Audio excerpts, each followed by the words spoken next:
Good morning, student.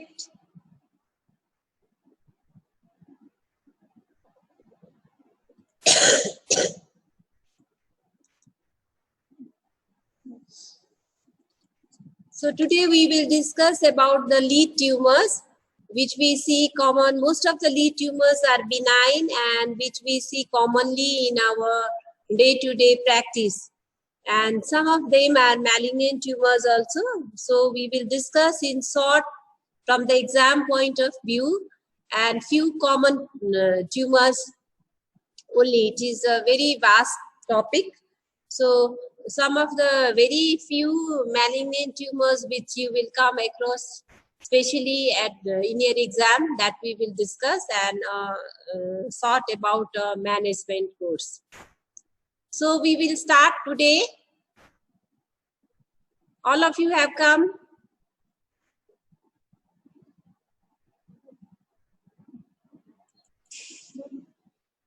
Okay, so some study in Loha, the 38 years period of study from 1932 to 1969, about 892 lead lesions were proceeded through a pathological lab. So in these lesions, 76 were benign and most common tumors were seborrheic keratosis, which is 23.8%, and benign epithelial cyst, which is 21.9%, Calagian 16%, and inflammatory dermatosis, and nevus, which is 12%, and xanthelasma 4.4%.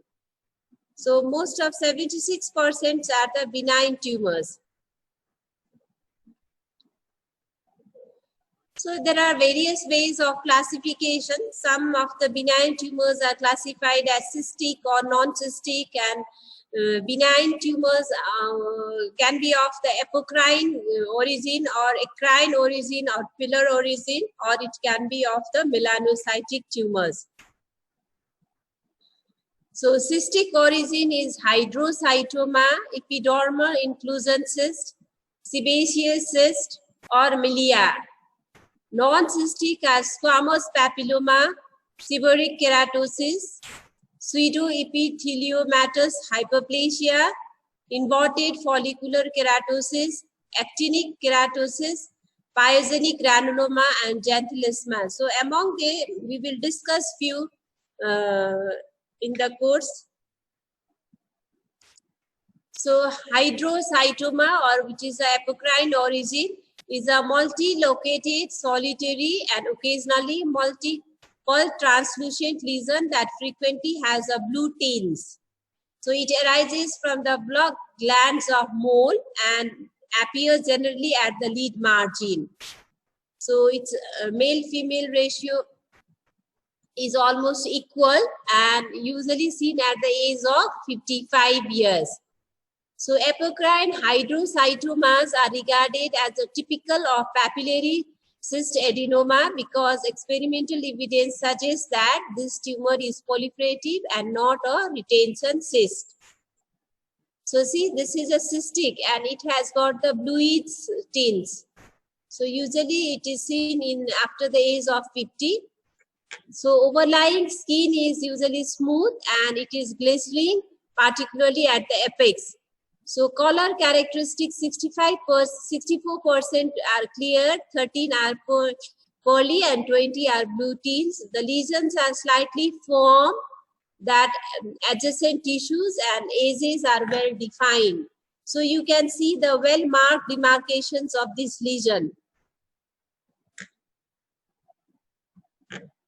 Other is a eccrine origin, which is the hydrocytomas, which is Robinson in 1893 described eccrine hydrocytomas as multiple lesions that occurred on the face of middle-aged women, especially cooks and those who cook, and the washerwoman, which works in a moist environment.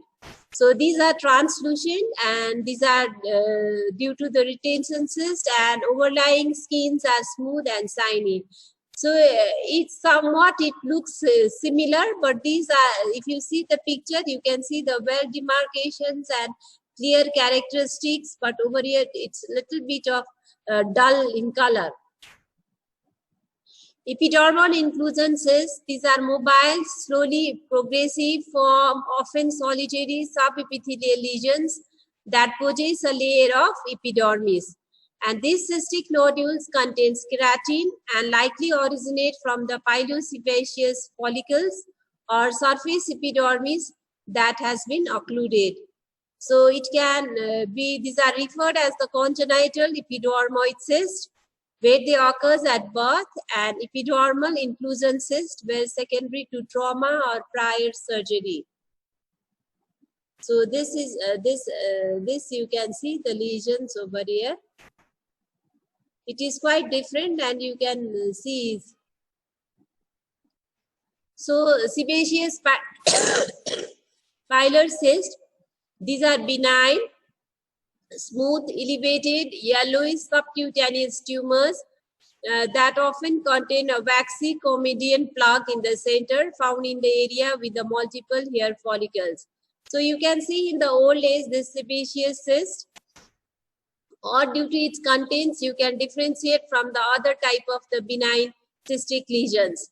It occurs secondary to the obstructions of meibomian gland, and sebaceous with hair follicles of the leaves can be seen. So they have the broad base. So milia, it's also quite common. It is the umbilicated, multiple form, well delineated, elevated, round, white tumors about the size of the pinheads, and lesion may occur spontaneously or may arise following the trauma or any secondary infections.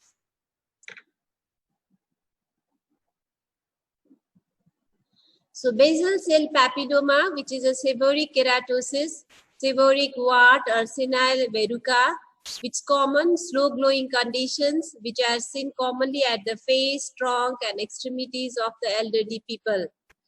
And it is a well circumscribed growth that is friable, pigmented, soft in consistency, and has a stalk on appearance. So something has come and sit over here. It looks like that. This lesion is superficially located and unless accompanied by infections or inflammation does not involve the dermis. Seborrheic keratosis is very common in old age. It's like a butterfly appearance. Some of the congenital tumors are hamartomas or choristomas. So hamartomas are analogous growth of the tissues consisting only of matured cells normally found at the involved site. So these are matured cells like capillary hemangioma and the characteristic lesions of neurofibromatosis. Dermoid cysts are linked by keratinized epidermis with dermal appendages such as hair follicles and sebaceous gland. Lipodermoid, solid tumors usually located beneath the conjunctiva over the lateral surface of the globe. So you can see this is also in the conjunctival part. Teratomas are rare tumors arises from the two or more germinal layers. Some of the vascular tumors, this is the other way of classification. We can classify this also, and if you remember at least one example of each, it will be very easy. So vascular tumors, capillary hemangioma, which is common primary tumor of the childhood. It occurs in the first decade of life and it resolves 75% of the cases by itself. It looks like a strawberry in appearance, which is also called as the strawberry in some books. And local steroid injection, betamethasone 6 milligram per ml or triamcinolone 40 milligram per ml is given as a treatment if it not resolved by itself. It looks like this in case of the child. Or you can go for the further treatment like systemic steroid, systemic interferon alpha, radiation therapy, pulse dye laser therapy. So these are the different modalities of treatment. Cavernous hemangioma, which is a vascular tumors which occurs mostly in the adult. And the picture, it looks like a proptosis in the one eye. And when you see this CT scan, this CT is not of this person, this is the another CT, because this proptosis again you can see in the CT like this. So this is the other person and this is of the other person. So you can see the cavernous hemangioma in like this pattern. Other type of the vascular tumor is hemangiopericytomas, which is uncommon, and encapsulated hypervascular hypercellular lesion that appears in middle age, and lymphangioma. Orbital varices, which occurs primarily as a dilatations of pre-existing venous channel, and proptosis that increases when the patient height is dependent or after Balsover maneuver. So orbital varices, this also present at the proptosis, but the proptosis is variable. Neural tumors are optic nerve glioma, neurofibroma, meningioma, and schwannoma. So what are the vascular tumors over here? We discussed about the vascular tumors in capillary hemangioma, cavernous hemangioma, hemangiopericytoma, and lymphangioma. So just an example. Now coming to the neural tumors, optic nerve glioma, neurofibromas, meningioma, and schwannoma. So optic nerve glioma is a common tumors which occurs in the childhood, which is a benign, and it occurs in the first decade. It's a gradual, painless, unilateral. It causes axial proptosis associated with loss of visions, and it has got, if you will examine the pupil, you will see the relative apparent pupillary defect over there. So the optic nerve is involved gradually as the tumor size increases. So other ocular findings are it can lead to optic atrophy in a long standing cases, optic disc swelling, and strabismus. Means the misalignment of the visual axis is strabismus. Chiasma is involved in half of the cases of optic nerve glioma, and decreased functions of hypothalamus and pituitary gland. So before the surgery, you have to explain all these complications related to the patients and go for the surgery. So axial proptosis means when you see the proptosis is towards a forward growth. So in a benign condition you observe, and later on you go for the surgical excision or radiation chemotherapy. So you can see in the CT like this type of optic nerve glioma, and in case of the fundus photograph you will see the disc edema like this. Later on you can see the traction retinal detachment also. So disc edema with tortuous vessels you can see like this. Neurofibromas, these are the proliferating Schwann cells within the nerve sheath. Meningiomas, these are the invasive tumors that arises from the arachnoid villi and usually originate intracranially along the sphenoid wings with secondary extension into the orbit through the bone and superior orbital fissures or the optic canal. So in the last class, we have discussed about the optic canal and its diameter.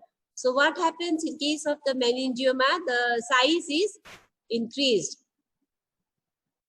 Mesenchymal tumors are rhabdomyosarcoma. So you will see the presenting features of the child with proptosis, marked proptosis. And in the CT, you will see the like this type of features of the proptosis.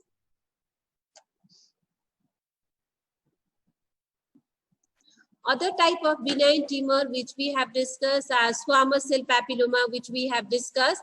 So it's also called the viral wart. It is also very common in adult, not in the childhood only. It is also common, most common in the adult. So you will see the pedunculated or broad-based sessile lesion with characteristic raspberry-like surface. So we excise it.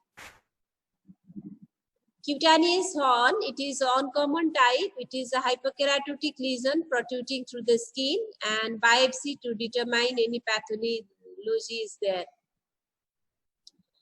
Pyogenic granuloma, it's a fast-growing vascularized proliferations of granulomatous tissues, which is usually antedated by surgery, trauma, or infections, although some cases are idiopathic. So what happens over there? Over any post-surgical cases or following the pterygium surgery, you can see the pyogenic granuloma, or sometimes following the trauma also. So you will see the pinkish pedunculated or sessile mass which bleeds with trauma. So treatment is excision. So like this type of sessile mass you will see in case of pyogenic granuloma. It is a quite common complications after the pterygium surgery, where there is a granulation tissue at the site of excisions of the mass. Melanocytic nevus is also a quite common presenting features. Here you can see the lead margins, in a lead margin the pigmented nevus. So intradermal nevus, these are non-pigmented or brown-black in color. Occasionally symmetrical lesions may be present on adjacent portion of upper and lower lid, which is called the kissing nevi. So intradermal lesions, you can see this type of pigmented lesions only at the lid, in lower lid, or you can see in the upper lid only, or you can see the adjacent just in the lower lid at this place and the upper lid at this place. So it's called a kissing nevi. Junctional nevus is usually a flat, circumscribed, and uniformly brown in color. So nevus cells are located at the junction of the epidermis and dermis and have the low potential for malignant transformation. So this is the intradermal, which has got the only present at the superficial part epidermis, then at the junction. Then compound nevus, both intradermal and junctional component, and usually brown, and it has got low potential. Though it's benign, but it has got the potential, low potential for malignant transformation. So all type of lesion, the histopathology is very important. So this is a keratoacanthoma, which is a pink papular lesions mainly seen in the immunocompromised patient. Strawberry, which is a capillary hemangioma, with this it can be like this type of presentation also. So port wine stain, which is called the nevus flammeus, it is a rare congenital subcutaneous cavernous hemangioma which most frequently occurs on the face. So other pre-malignant conditions are actinic keratosis, Bowen's disease, keratoacanthoma, and lentigo maligna. And the malignant eyelid tumors are basal cell carcinoma, squamous cell carcinoma, sebaceous adenocarcinoma, malignant melanoma, and Kaposi sarcoma. So basal cell carcinoma, which is a most common eyelid malignancy, which accounts approximately for 90 to 95% of malignant of eyelid tumors. This is a very common eyelid tumors, basal cell carcinoma, and it's always located at the lower lid margin at 50 to 60%. Then it comes to the medial canthus of about 25 to 30%, then upper lid, then lateral canthus. So you go in this manner: lower lid, middle canthus, upper canthus, and upper lid, then lateral canthus. So 50 to 60% in the lower lid, then half, 25 to 30 in the medial canthus, then half, 15% in the upper lid, then again half to the lateral canthus. So if you remember this way, it will be easy for you. So this is a common eyelid malignancy. So what are the risk factors for the basal cell carcinoma? In the fair skin, blue-eyed, red-haired, middle-aged and older people with English, Irish, Scottish, and Scandinavian, prolonged sun exposure during the first 2 decades of life, and cigarette smokers. So fair skin, blue eyes. So red hair nowadays everyone will make a red hair, but for the Europeans, those who have got red hairs, prolonged sun exposure during the first 2 decades of life, and cigarette smokers. So these are the risk factors. So types, the basal cell carcinoma has also got the different types. It can be of the nodular, it can be of the ulcerative or sclerosing type. So depending upon the type also, it can be present in the different manner. Some will present in the nodular pattern only, some with the ulcerative and some with the sclerosing pattern. So nodular pattern, basal cell carcinoma starts as a shiny, form, pearly nodules with a small blood vessels on its surface. So look at it very nicely. It's a shiny nodules which is form and pearly in appearance, and there is a small blood vessels on its surface. So if the tumor is not recognized early, the lesion develops central ulceration, raised roll edge with dilated blood vessels over its lateral margin, which is called the rodent ulcer. So what happens? It's a very slow growing tumors also, and it arises. It starts with a pinhead size. So gradually we will ask whether it is growing or not, and if it is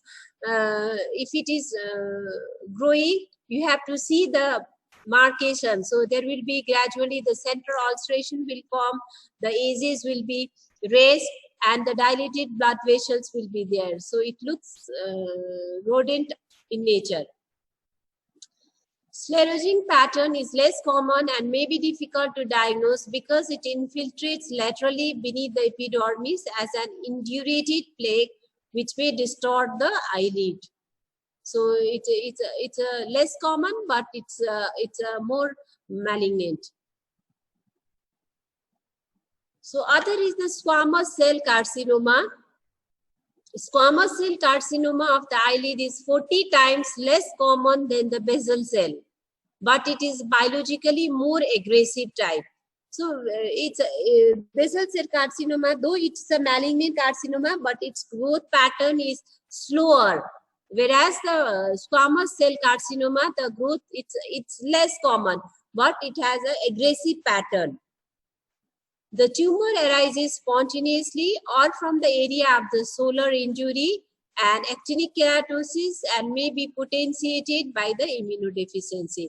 So these are the aggravating factors for the squamous cell carcinoma.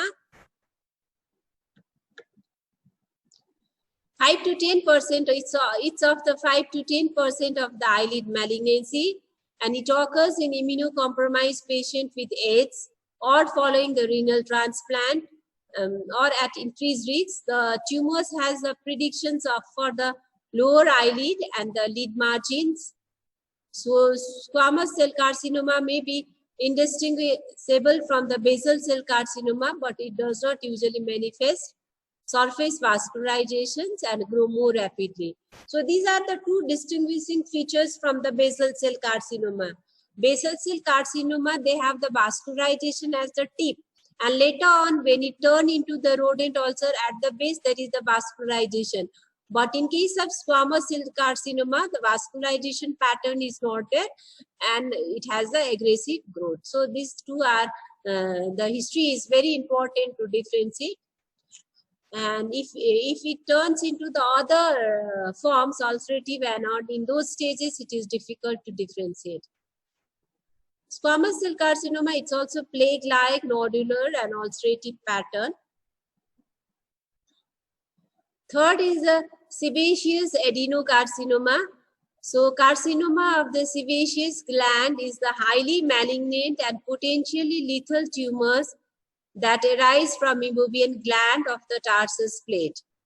So from the gland of G's associated with the eyelashes, or from the sebaceous gland of the caruncle, eyebrow or facial skin.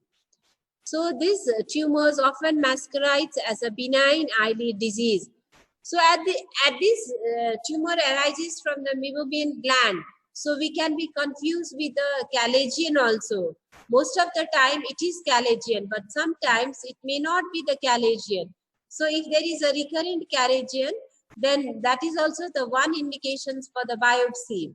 So these tumors, these are very malignant tumors, and these are very lethal tumors that arise from the different sites. So meibomian gland. So where are the meibomian glands situated? At the tarsus plate, and from the gland of G's, from the gland from the sebaceous gland near the caruncles, eyebrow or facial skin. So it has got also different clinical presentation types. So nodular type of meibomian gland carcinoma, or spreading type, or gland of G's carcinoma. So other is the melanomas. Melanomas rarely develop on the eyelids, but is potentially lethal. It has got also different clinical types: superficial spreading melanoma, nodular melanomas, and melanomas arising from the lentigo maligna. And the Kaposi sarcoma, which is a vascular tumors that affects the patients with the AIDS. So I think you know about this. So these are the small pink, red, violet to brown lesions, and treatment is radiotherapy and excision. So management, we will discuss what is the outline of management for all these type of malignant tumors. In case of benign tumors, you don't have to do anything, just you will excise and send for the histopathology. And in case of malignant tumors, surgical excision, so this would remove the entire tumors, but at the same time preserve as much as normal tissues as possible. So what is this line? This is a very difficult thing to do. So we have to remove all the tumors and even the 4 millimeter margin of the normal tissue also. In spite of that, we have to save the area to make the normal architecture. So excision of the tumor together with the 4 millimeter margin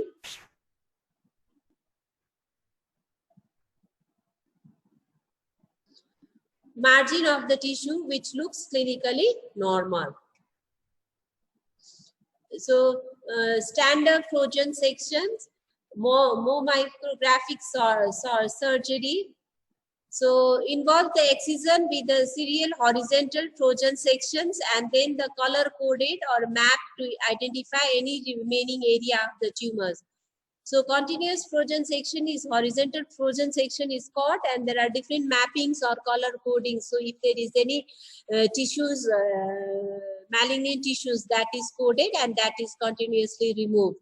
So this is a particularly useful technique for the tumors that grow diffusely and have indefinite margins with finger-like extension, such as sclerosing type of basal cell or sebaceous gland, or recurrent tumors, or those involving the medial or lateral canthi. So even the surgeon do not know how much to remove. So if he, to maintain the normal architecture, so this techniques is very helpful in case of this sclerosing type of PCC. Incisional biopsy, it can be used as a confirmatory office procedure for suspected malignant tumors, or excision biopsy. So is reasonable when the eyelid lesions are small and do not involve the eyelid margins, or when eyelid margin lesions are centrally located away from the lateral canthus or lacrimal punctum. So we have to preserve so many things. So for that, by seeing the conditions of the lesions, small, its extension, its margin, so which type we have to do, it depends. Technique of reconstruction, it is very important. Excision of the tumor is not only the part of the management. So technique of reconstruction, so if it is a small defect which involves less than 1/3 of the eyelid, it can be closed directly. So we can close the lids directly, provided the surrounding tissue is sufficiently elastic to allow the approximations of the cortex. So if necessary, a lateral cantholysis is done. So we can do the cantholysis over here, and just with the extensions, we can maintain the alignment in case of small defect. If moderate defect is there involving less than half of the eyelid, may require the Tengel semicircular flap for the closure. And if it is a large defect, then involving over half of the eyelids, then it is closed by one of the following techniques. So different names are given there, and different materials is used to close that technique. So in case of this tangent semilunar flap over here is given to maintain the closure in case of moderate. In case of large, so large is when it involves more than half of the eyelid. So it is the Mosquerat cheek rotations flap is used for the lower eyelid defect. So posterior lamella is reconstructed with the nasal septum cartilage and mucosa of the full thickness buccal mucous membrane, or with the Hogg's flap. Other is the eyelid searing procedure. It is a reconstruction of the entire eyelid following the excision of the infiltrating BCC. And third is the glabular or rhomboid flap is done for the defect involving the medial canthus and medial aspect of the upper lid.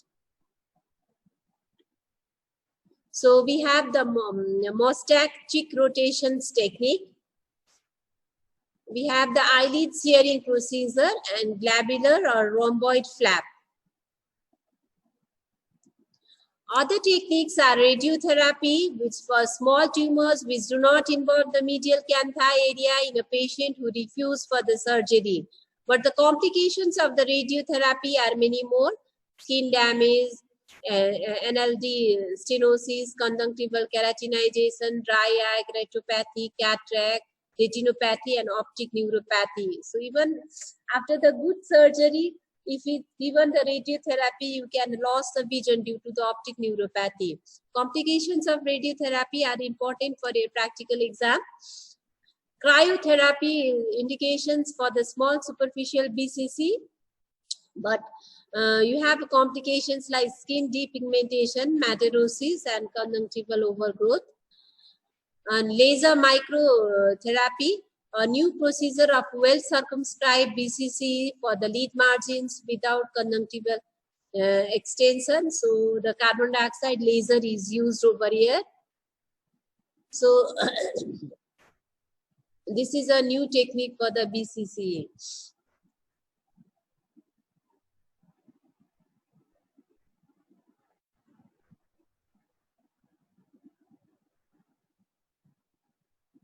So any questions? So see over here, the S-shaped eye is there, lid is there. So when you examine the lid, what are the things you should see for the besides the Calagian star, beside the nodules, beside the mass, beside the drooping of the eye? So we have discussed now many more things of the lid. So beside that, the shape, see, in case of over here, there is the S-shape. So this is typical features over there. Plexiform neurofibroma also you will see such type of the lid margin.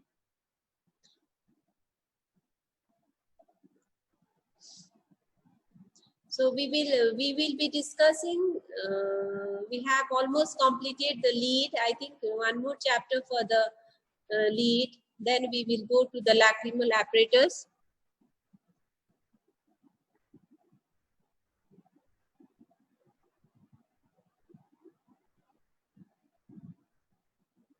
So how was your class?